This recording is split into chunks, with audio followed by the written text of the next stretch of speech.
Again, de Broglie hypothesis says again all material particles have got wave behavior. Am I right? Whose lambda is equal to h by p. Now again, if you ask what kind of wave it is, we don't know, isn't it? And again, it's not a mechanical wave. It's not an electromagnetic wave. It's not the kind of sound wave. That's why we call it as matter wave, since we don't know. Is that okay? And one more thing is this mvr is equal to nh by 2 pi. Not mvr is equal to nh by 2 pi. I'll go to what you call Bohr-Sommerfeld quantization. I hope that's equal to p dq. Am I right? P dq is equal to nh. And again, so the same can explain what you call so E is equal to nh nu in case of so linear harmonic oscillator.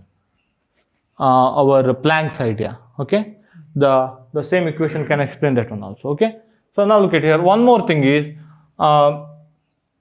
so this also helps us to prove many quantization rules actually, Bohr-Sommerfeld quantization. Or let me take before that one, you have MER is equal to nh by 2 pi, and later you got again wave behavior of what you call material particle, lambda is equal to h by p. Remember, again this gave some idea. This gave some quantization. Okay, so this gives some idea that yeah, material particle behaves like a wave. It undergoes interference and diffraction. But these are not a framework of the theory. Is that okay? So these are not governing rule. We need more fundamental governing rule here, just like Newton's second law, where you can apply Newton's second law anywhere, isn't it? We need more governing rule. These are not governing rule, remember. So again, this is a hypothesis. This is a kind of postulate, isn't it? So this is a kind of postulate. Now you can't apply those things for any situation. You may find only energy eigenvalue, isn't it? So you will not get any other information here. Superposition of state, that kind of more information that quantum mechanics might, again, our microscopic things might be playing. Yes. Sir, after proving the hypothesis from the Debian-Zermer experiment, so is it like hypothesis again or something different? No, that is true. That is true. It has a wave behavior. Yes. Again, it will undergo interference and diffraction. So is this a hypothesis after? But what is that wave behavior? That we don't have much understanding. What is that wave behavior? What is that wave? Isn't it? Nature of the wave. Yeah. So I think after de Broglie hypothesis only, Schrodinger got some more idea. That's why they called that psi as wave function. Wave. The word wave came. Even though its use is different. Its use is to do some probabilistic interpretation. So, but they call that as wave function, isn't it? Again, so they might have dragged what you call this de Broglie idea, so to find some equation, more general equation, which explains all consequences of wave behavior. Okay, this lambda can explain only one consequence of wave behavior. What is that? Interference and diffraction, superposition, isn't it? But again, we need a generalized equation which holds all consequences of wave behavior. Just like what you call interference and diffraction also, and discreteness of energy also, superposition also, like that. We need more general theory here. So while developing that more general theory, we don't give more importance for wave picture or particle picture. Okay, while developing new theory, while developing new formalism, who cares, isn't it? Whether it is a wave or particle, isn't it? Again, we need a kind of governing rule, isn't it? We need to understand what is the law of nature. We need to understand what is the rule of game that nature is playing.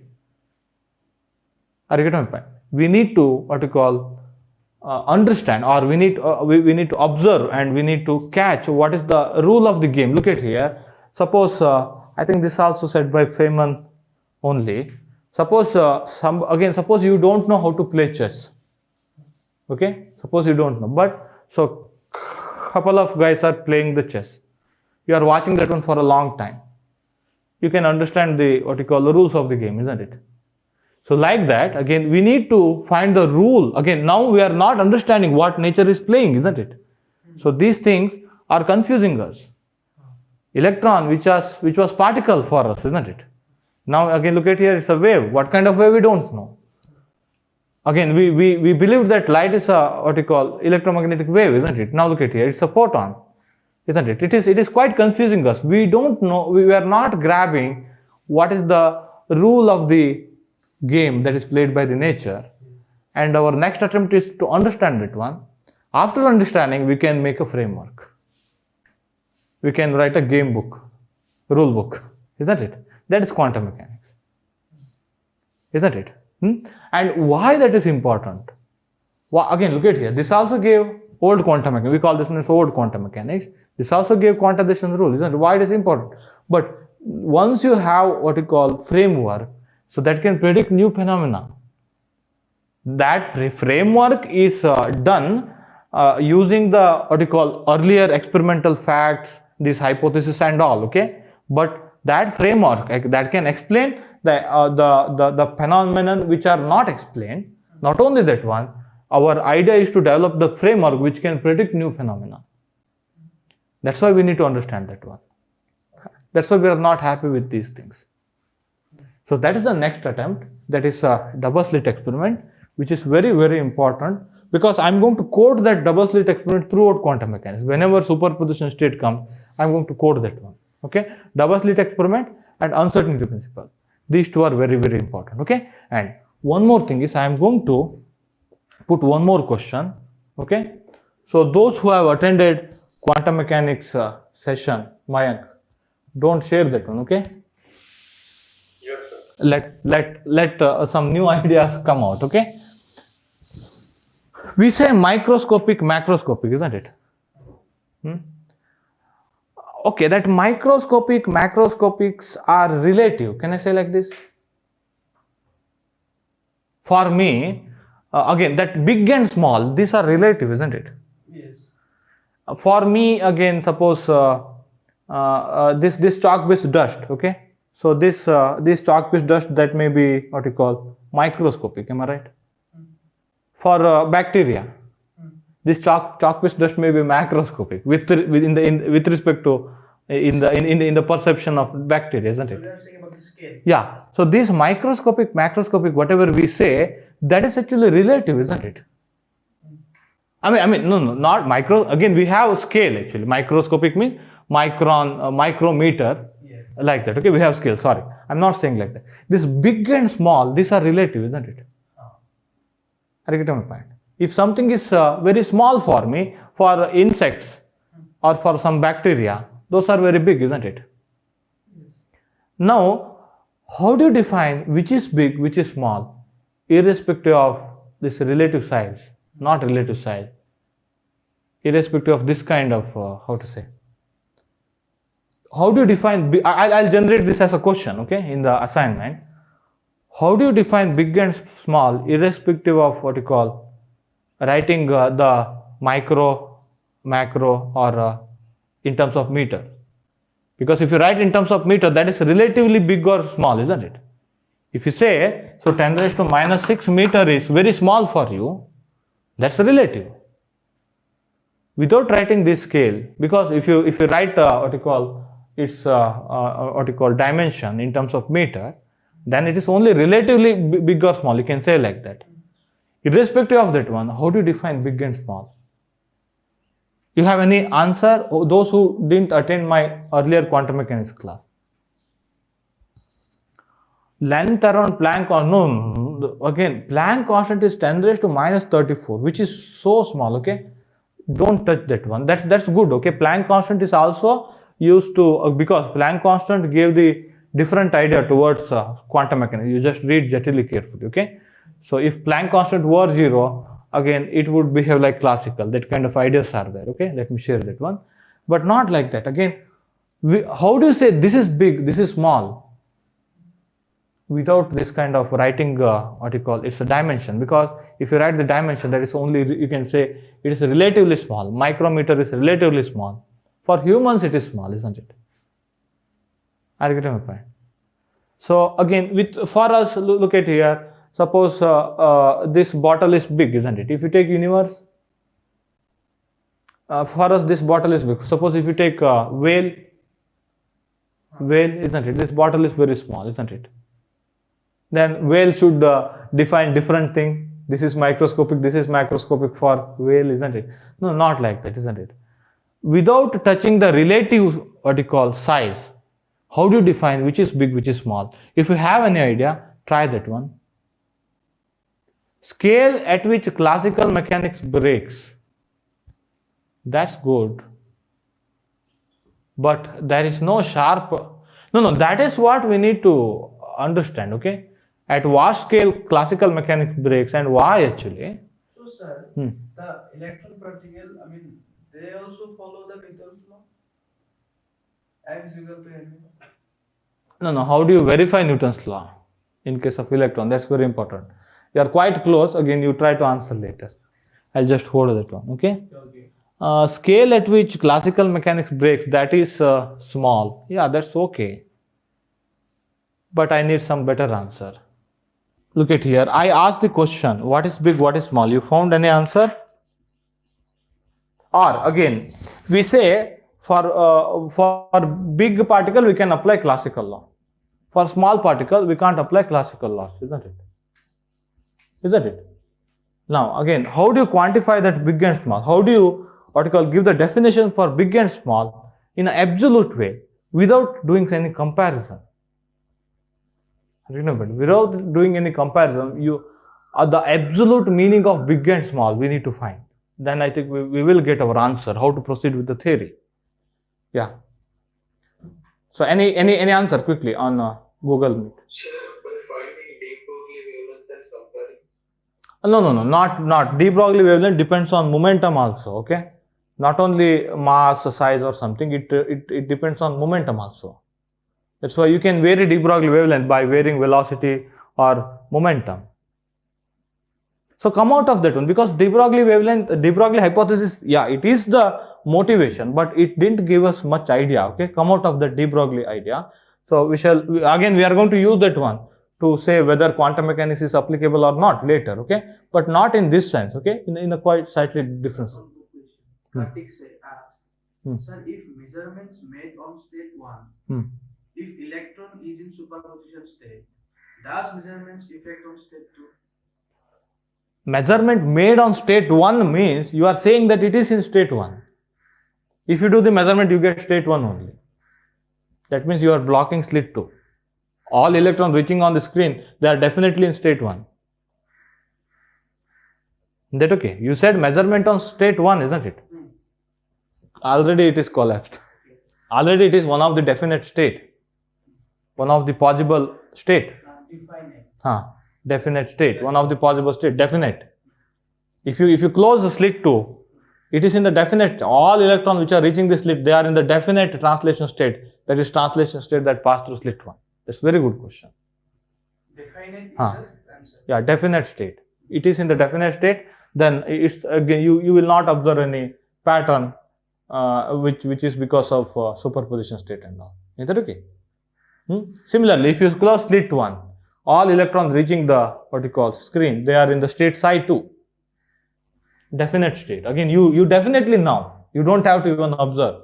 Without observing, also you know that one. Yeah, it is in that state.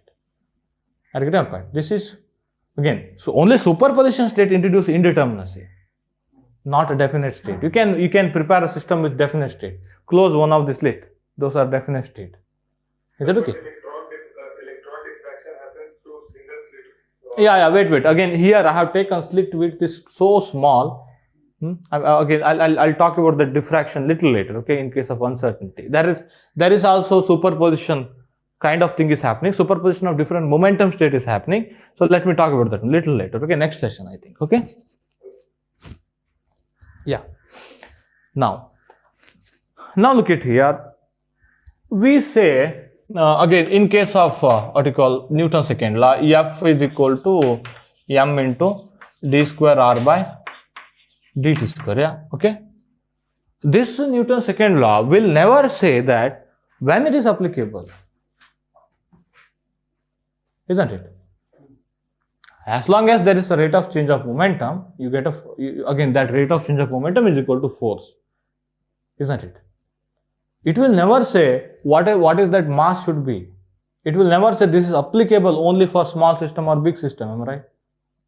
It say as long as there exists a rate of change of momentum, there will be force. If you know the force, you can find the trajectory, you can find position and momentum accurately. Okay, let me write one dimension. Okay, so F is equal to m into d square x by dt square. Okay, I can find x as a function of t, I can find v as a function of t, or I can find p as a function of t, because which is more general. Momentum is more general than velocity, because sometimes if you take variable mass situation. Okay, now, so that's why look at here, our perception of big and small, which are quite relative, isn't it? Again, we say microscopic thing, isn't it? Microscopic is small for us, isn't it? Suppose for bacteria, for smaller creatures, that is big, isn't it? Are you getting my point? So for us, suppose this species is big for me. For again, suppose very big creatures like whale, this species is small, isn't it? Like that. This is big and small. These are actually what you call relative, isn't it? I don't need relative definition of big and small. I need absolute definition of big and small. Is that okay? That absolute definition of big and small. Look at here. And one more thing that you need to observe is, look at here, Newton's second law. It will not talk about when it is applicable. It will not talk about whether particle is big or small, isn't it? It says as long as there is a rate of change of momentum that's equal to force, isn't it? So now look at here. That's why I'll take this experiment. It's the best thought experiment that we can do. Okay, I have a cricket ball here. I have a cricket ball here which is falling under gravity. Okay, I'll take the initial position as x equal to 0. I'll take x-axis downward. Okay, whatever. Okay, you can do this one. So this has got mass m. It is falling under gravity. You have what you call your acceleration due to gravity. You can find x of t is equal to half gt square. Suppose if you start with 0. Suppose if you take x-axis downward, okay, you can write like this. Yes, speak out. G into t, am I right? So momentum is equal to m g into t, isn't it? Whatever you can write. Now look at here. This is actually you say this is macroscopic, that's why you can apply Newton's second law, isn't it? That's what we said. Now look at here how I am deviating here. Yeah, okay. So now suppose if you want to observe this one, what you have to do? Suppose if you want to, yeah, again this follows Newton's second law. How do you verify that one? I have to observe. You have to observe. You have to switch on light and you have to put some camera, isn't it? You have to put some camera here, so to observe that one, or something, or you can put some video camera. So that again you can find, you can trace at what time it is there. Okay, you can say at 0 it is started here, after some time where it is there, whether it is following this one or not, isn't it? Or you can take short time and you can find rate of change. Again you can take short interval, so that you can write dx delta x by delta t, and you can find approximately v of t, isn't it? If you have some video camera. But you can't observe that one in dark, isn't it? If you have video camera, if you're not switching on light, you can't observe that one at all. Okay, you need to switch on light, minimum disturbance that you need to do. Remember again, this light, when it falls on this one, you have some radiation pressure concept, am I right? It will do some disturbance definitely, but whether that disturbance is appreciable or not, that is very important. Here the disturbance is negligible. Because of this radiation pressure, this is not deviating much in its path, or that deviation is negligible, or that disturbance is negligible. Can I say like this? Or make, again, suppose if you are worried about radiation pressure, make light dim, less intense, so that again we have very good what you call camera now, isn't it? So that you minimize the disturbance. Even though you are switching on 100-watt bulb, it will not deviate from its path, isn't it? Your cricket ball, it will not deviate from its path. It will move, and you can verify all of this by using some observation, by using some apparatus, isn't it? We say Newton's laws are verified. Once verified, we can say this follows Newton's second law, isn't it? Any question? I hope that there should be no question here. Wait a second, okay? Now, I have it. Sir, voice is muted, sir. Oh, Voice are muted, sir. I better to. Yeah, okay, sir. Okay. Yeah, no, I mean, why that is happening, I don't know. It is not because of mic, okay? It's not because of mic. Yeah, Bisham, you better keep your video off.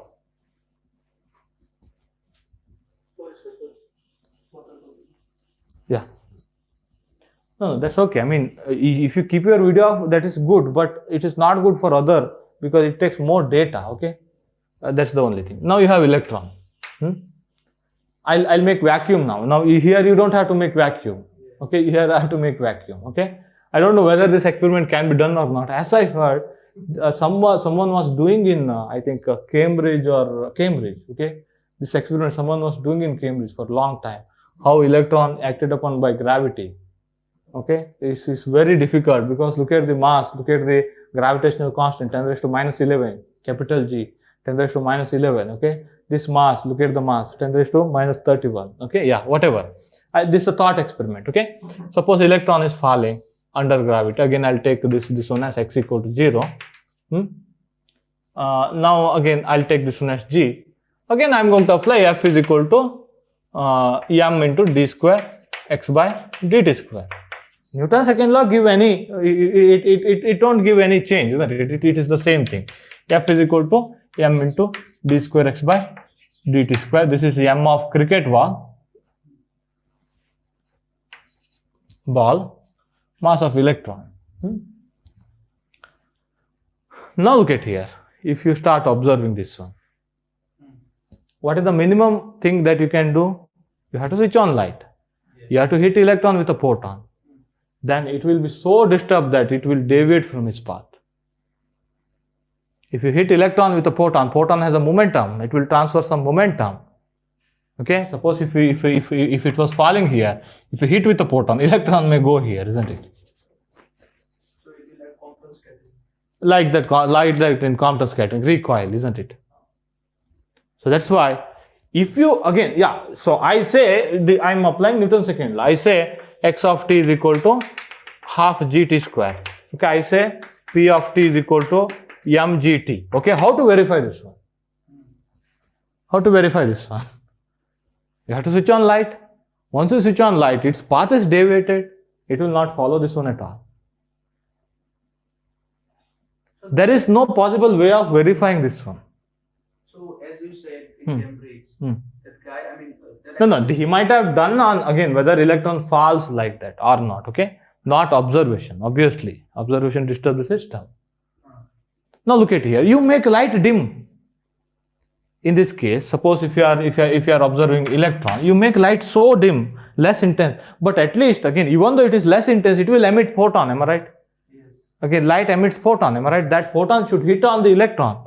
Then it should be scattered. That scattered photon you need to observe. Then you will get position of the electron, isn't it?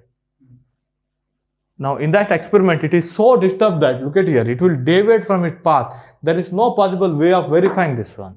If that is not verified, how do you say it follows Newton's second law? Yes. Isn't it? There is no possible way of verifying that one. So maybe that's why we say it will not follow Newton's second law. We don't know whether it follows or not. That's the best idea, isn't it? We don't know whether it follows that or not. But there is no possible way of verifying that one. So that's why what we do is we take on one deviation here. That deviation is like this. Only measurement outcome, we need to design a theory which talks about measurement outcome, not what it is before. This is a classical mechanism which talks about at this time it will be there, isn't it? At this time it will have this momentum. Okay, so this is a kind of deterministic theory. Are you getting my point? Now we can't proceed with that one because there is no possible verification of this one. So position and what you call momentum of the electron. Definitely you can't verify this one at all. Whether it follows this one or not, we don't know. That's why we may say it will not follow Newton's second law. That's also true, okay, because when we apply classical physics, we can't explain a lot of the phenomena. That's true actually. We can't explain a lot of the phenomena. Are you getting my point? But we don't know whether electron follows Newton's second law or not. But look at the necessity here. Our theory should concern only about measurement outcome, not what it is before. Our theory should be built on measurement outcomes actually. Possible measurement outcome, so probability of getting outcome like that. You can only deal with that one. We have to take deviation from this deterministic theory. Is that clear? Any question here quickly? Thought experiment, okay? Sir, if we can't verify that, how can we say that classical mechanics is not applicable, sir? We cannot completely ignore classical mechanics. How do you say it is applicable? I put counter question. You say it is applicable only after verification, isn't it? Yes, sir. That's why I said there is no possible way of verifying this one. That's why how do you say it is applicable? It doesn't matter whether it is applicable or not. Even though it is applicable, look at here, you can't verify that one. You can't get anything out of it. And not only that, again, we have seen the experimental phenomena where this failed. No, not only that, where explanation via classical idea failed actually, isn't it? We need deviation. That's already in the 1900 only, we got that idea. Okay. Now, again, how that theory should be, how that new framework should be. That new framework should be on the, again, it should give only the probability of measurement outcome. It can't say anything before. That's why I am not concerned whether electron really follows Newton's second law or not. Anyway, we can't verify that one. Isn't it? Quickly, question, quickly. Because some of these are my words, only to take you towards quantum mechanics, okay? So I'll put this into blog so that we can, allow everyone to comment on that one, so that I can also improve, okay? But this is not disturbing any framework of the theory, okay? I'm very worried about that, okay? Whenever I do something new, it should not disturb the framework of the theory. It should route you towards the proper way, okay? So a part of this idea is taken from Professor I.S. Tyagi book, okay? From IIT Roorkee. Let me mention that book later. Yes, quickly. Any question? If we do an experiment in a cylindrical chamber, then we can only measure the first state where we are leaving the electron, and we can measure the final state where we are getting the electron, not in between. If we measure in between, it will deviate the electron's path or something. No, in between we can't say anything. Yeah, we can only get the result in the final one, where we can get the final velocity of the electron. Yeah, you can get initial, you can get final, but in between you can't say anything. That's true. That's a good idea. What he's saying this, anyway, that this electron, it will reach here, isn't it? Yes. Then try to verify that one. But okay, you verify that one. What happened in between? You can't trace its trajectory like here. It may follow a straight line, or maybe a curve for not straight line, right? We don't know. We don't know what is its trajectory before, but after measurement you will get that one. That's a good idea. How do I convince that these will fall to the ground? No. I mean, what he's saying is, again, you do measurement here at a distance x. Whether it reaches there at that time, just check that out. That's a good idea. But yeah, you did observation. Okay, you found that one. But again, what was happening in this trajectory, you can't verify that one. But you can do that one continuously. You can trace this trajectory continuously. Okay. So now this idea, yes. Can you predict the path of it? Okay. Again, wait a second. Again, you are asking. Yeah, that's very good one. Who asked this one? A way of verifying this one, but there is no way of verifying this one.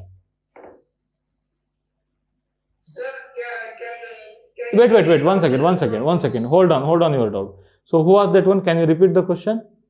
Yes, sir. Again, you are saying that we somewhere it will reach. Am I right?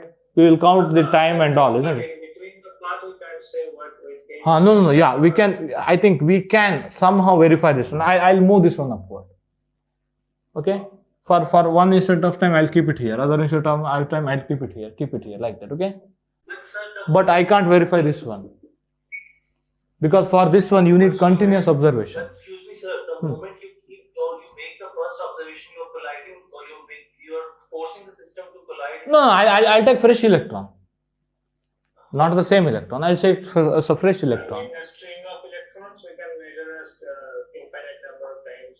I mean, again. So first. You're colliding the wave function. So any observation made further from that one point of time. No, I'm not doing the measurement on the same electron. What I do is I'll take fresh electrons. Okay, I'll leave all electron at t equal to 0. I'll measure here. That's a good idea. Okay, that's a good idea. But look at here. To observe momentum also simultaneously. Okay, that's why the uncertainty principle comes actually. Okay, you need to observe that one at least for delta t time, delta x time, isn't it? Then obviously once you hit that one, it will be lost. Once you do the observation, you will be lost. Remember, if you observe, you will get one of the answer always. Okay, if you observe the position, you will get one of the answer. Simultaneously, you will not get momentum. I'll come to that uncertainty principle little later. Okay, next session. Is that okay? Wait a second. I'll come to that uncertainty principle. Yeah, someone is asking. Naren, quickly. Sir, can you predict the trajectory of the electron? No, you can predict, but without verification, how do you believe that one? That's what I'm saying. Later you will be convinced, okay, because of uncertainty principle, you can't have so very well-defined trajectory of electron. Is that okay? Later it will be convinced. But right now, if you are not verifying, how do you say it has a very well-defined trajectory? Is that okay? By taking fresh electron, I think you can verify this one. If you do some, what you call, very good arrangement, we don't know. But there is no possible way of doing other one, P is equal to m into V, because for that you need to do little bit continuous observation. First observation itself disturbs, as he says, isn't it? He said first observation itself disturbs. Next observation you are doing on disturbed system, isn't it? To find the momentum you need some repeated measurement, am I right? On the same system. First measurement itself disturbed, deviate the path itself. Next measurement, you are measuring on the disturbed system. Okay. So again, by by taking identically prepared system, different electrons, we can somehow verify this one. But no way of verifying everything. Now look at here. So this whole So I think we can verify this by using some material. There is a material. Means if electrons stand on that material, then it will light up like that. No. Then look at here. That material will give some upthrust. Electron will not follow this one. I get my point. If you pass that one through material, it is interacting. Am I right?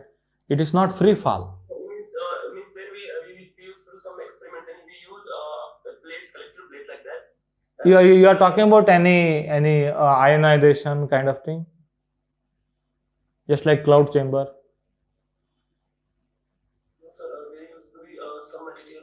I'm not sure. I think right now something photoluminescent or like. Yeah, again, photoluminescence. If you take that one, look at here. If photoluminescence happens, it is interacting with that one. Am I right? Definitely, its path will be deviated. Are you getting my point? Or again, its speed will be decreased, or something will happen. Okay, definitely. Without any interaction, you can't have any measurement. Excuse me. Yes. The standard interpretation that has been adopted by most of the academicians around the world is the Copenhagen interpretation of quantum mechanics. Now wait. We will come to that one later. We'll come to that one later. Okay. a Copenhagen interpretation. We shall come to that one later. Okay, it is there in the first chapter of preface. Okay. Now, what I am saying is, again, you may think like that. Some photoluminescence, something will help us to track its trajectory, isn't it? But each of that one is interaction of electron with that one. That will definitely disturb its either speed, momentum, or position. Whatever it will be disturbed. Okay. Without disturbing, you can't do the measurement. Inability. Okay. Without disturbing, you can't do the measurement. Is that okay? Now, one thing you need to understand from here, okay? Wait a second, hold your doubt, otherwise it may deviate. One thing you can understand here, what is big, what is small now. Now you can say where Newton's laws are valid, where Newton's laws are not valid. Can you write down this statement? Okay, wait a second.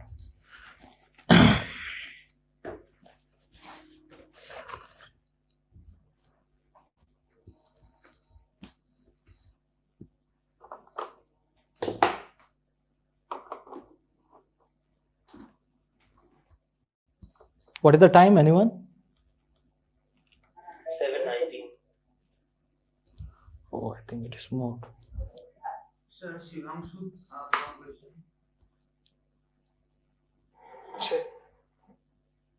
But it is moved, I think. Yes, what was the question? Shivangshu asked one question. Sir, can't we apply collision equations of classical mechanics to predict the path? Once collided, look at here. Okay, you can do one collision. After one collision, its path is disturbed. You need some continuous measurement to observe this velocity, isn't it? So that's a good comment. I think he says, first measurement, collapse that one. Second measurement, you are doing it on collapsed system, isn't it? Disturbed system. Only one measurement, it may give you the position. Okay? So Not. that can also be the definition of big and small. That systems which are not affected by the first Yeah. step of observation are big. Yeah. So that's what I'm. So can you write down what is big and what is small? Yes.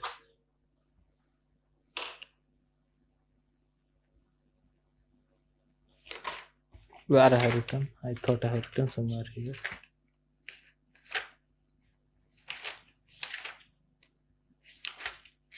Yeah. If during the measurement, the minimum, if during the measurement,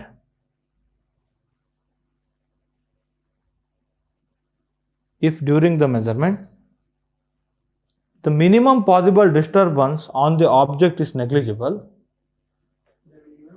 possible disturbance. If during the measurement,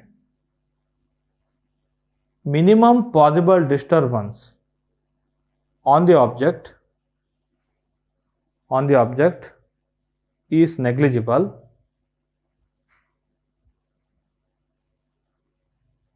then we can call it as big.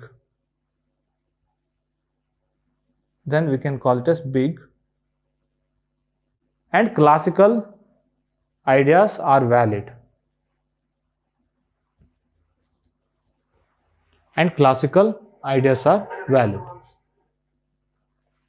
Now, if during the measurement the minimum possible disturbance on the object is negligible, if during the measurement the minimum possible disturbance on the object is negligible, then we can call that object as big. Okay? And classical ideas are valid in that situation. That is in this case, tennis ball case. Okay?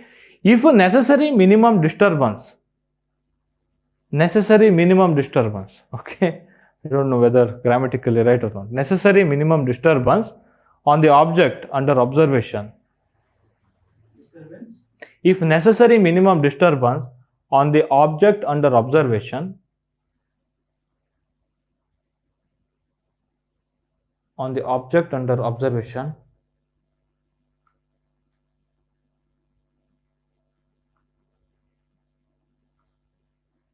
is not negligible,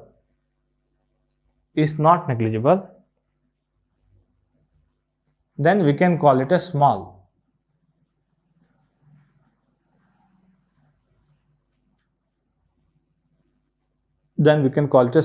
And we cannot apply classical mechanics. I'll try to write notes on this one, okay? So that's very good idea. And one more thing here is, okay, our next theory, should depends on, it can talk only about measurement outcome, possible measurement outcome and probability of them. Isn't it? Look at it. In case of double slit experiment, it convinces that either it will pass through slit 1 or slit 2. You can talk about what is the probability of that it will pass through slit 1 and slit 2. Okay, if you place your source exactly similar to, very symmetrical to both of the slit, then again you will have 50-50 what you call, so possibility, isn't it? Again, you can develop the theory which talks about measurement outcome and probability of measurement outcome, and to verify that one we should have identically prepared system, not again doing the measurement on same system as we did here. Okay, I'll come to this point in the next session. Okay, we shall try to get into uncertainty principle. If we finish out this one, I think from tomorrow we can get into Schrodinger equation. Okay, yeah, I think by 15th we are getting into chapter. It's very good that we started 5 days before. Okay, any more questions? Shall I go offline? I think I'll come by 8 o'clock. Okay, I'll come online back by 8 o'clock. Any questions? No, sir. Yeah. Anyway, you start discussing, but while discussing, just respect each other's idea. Okay, are you getting my point? I'm saying you are very excited and what you call, you are not respecting one another's ideas. If someone says that is wrong, you should able to what you call convince them politely that it is wrong. Okay, without hurting them. Okay, so again you should learn all of this. Okay, again this solves the how to say. Yeah. So any noise in YouTube, I want to do some cross check. No. Yeah. So any noise in YouTube, I want to do some. No. Yeah. Little noise is there, isn't it? Wait a second. Sir, Akash had asked one question. No, sir. If we don't observe by photon, we place some nuclear counter. To count electron hits. No, hits you can measure only position. If you count where it is hitting, you can measure position. Simultaneously, you can't measure the momentum. Classical mechanics means you need to verify both actually. Yes. I get my point. Position as well as momentum. Again, after next session, you don't question this one because there is uncertainty, isn't it? You can't measure both simultaneously. There's a natural uncertainty. Not only it's a measurement problem, particle itself cannot be prepared with a state of definite momentum, definite position. That I'll try to convince in the next session. Necessary minimum means, dim light like that. I wanted to say, okay, it is disturbing the system, am I right? If I switch on the light, it is disturbing electron. Try to make that disturbance minimum while doing the observation. However minimum you do, it will emit photon, am I right? Of course. Photon should hit the electron and then you have to observe the scattered photon to find its position. In the MIT that was one to say. No, but yeah, he also talked about electron. Yeah, he applied that one to electron. That's correct. In the next two thought experiment, we do the similar thing. Okay, one is thought experiment, other one is the realistic experiment. Okay, we shall do that one. So that I'll try to convince that uncertainty from this measurement, we shall slowly deviate to uncertain. I told one uncertain thing here, uncertain thing that happens, superposition state. Superposition state itself talks about uncertainty. Uncertainty means not position or momentum uncertainty. Infinite state. Indefinite, isn't it? Either slit 1 or slit 2, we don't know. Okay? Yeah, I'll come to that one. I'll go offline. I'll come back by 8 o'clock. Okay? Yes. Is